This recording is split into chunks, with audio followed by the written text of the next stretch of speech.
Imagine your body as a car, and imagine that this uric acid buildup is a lot like your motor oil you can have it on your internal engine pumps. This is supposed to be so what should you do? Should you swear off motor oil and never put another drop in your car? If you did that, you quickly find yourself stranded on the side of the road. No, we need to clean the oil by replacing it with fresh oil and cleaning out or replacing the filter. Now in your body, you can't replace the filter without getting a kidney transplant, but you can clean the filter and make sure it's running in tip-top shape. So how do you do that? By eating the right foods that naturally help your kidneys process waste, and by avoiding foods that slow down and even harm your kidney function. So what one food group causes the greatest strain in your kidneys and keeps them from functioning properly? I'll give you a hint. It's in everything.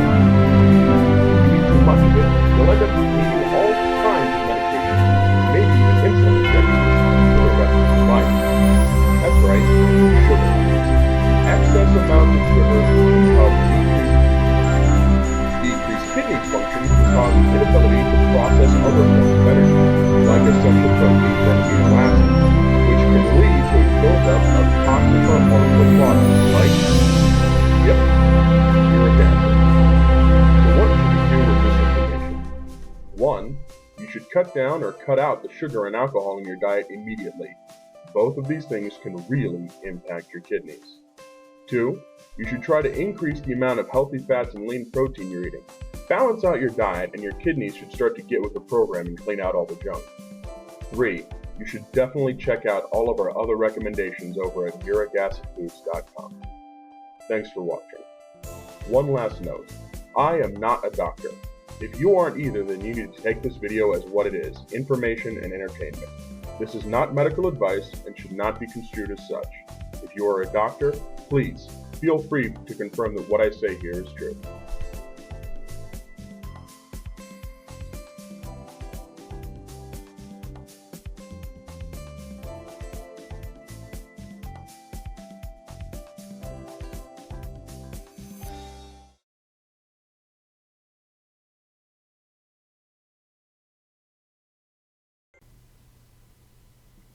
The use of cinnamon to help treat diabetes remains controversial.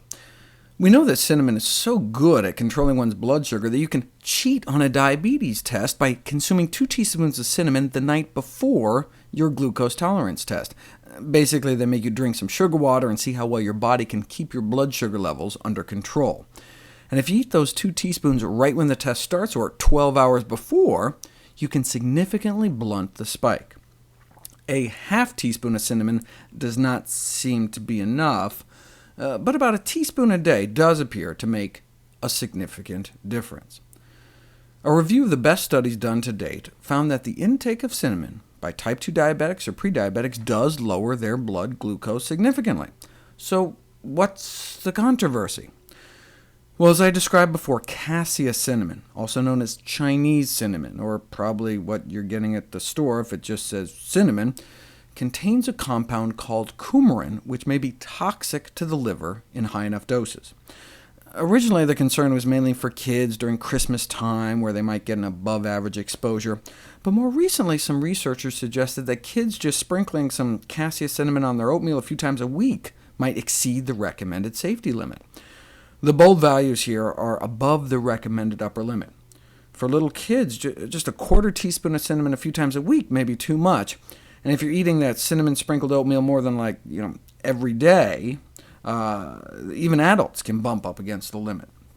So a teaspoon a day of cassia cinnamon might be too much for anyone.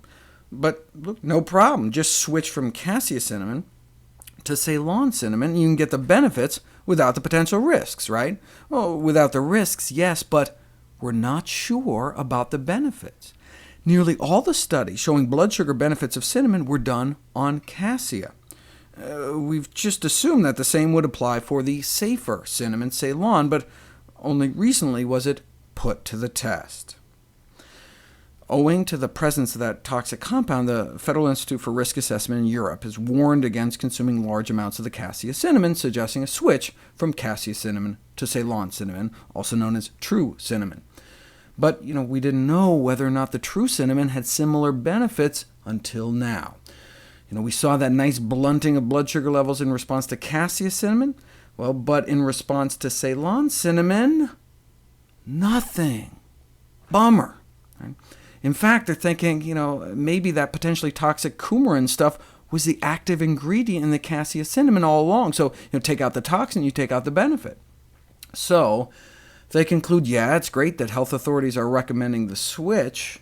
However, the positive effects seen with cassia could then be lost. So, should we give up on going out of our way to add cinnamon to our diet? No, I think it's still a good idea to shoot for about a teaspoon of cinnamon, of Ceylon cinnamon a day, since there's a bunch of other benefits linked to cinnamon besides just blood sugar control, not the least of which is its potent antioxidant content.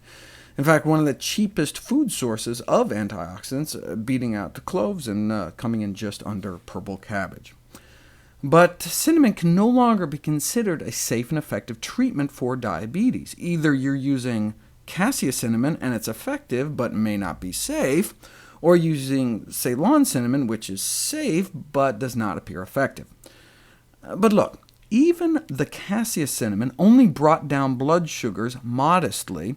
In other words, only as good as the leading diabetes drug in the world, metformin, sold as glucophage. Yeah, it may work as good as the leading drug, but that's not saying much. The best way to treat diabetes is to attempt to cure it completely, reversing diabetes with a healthy diet.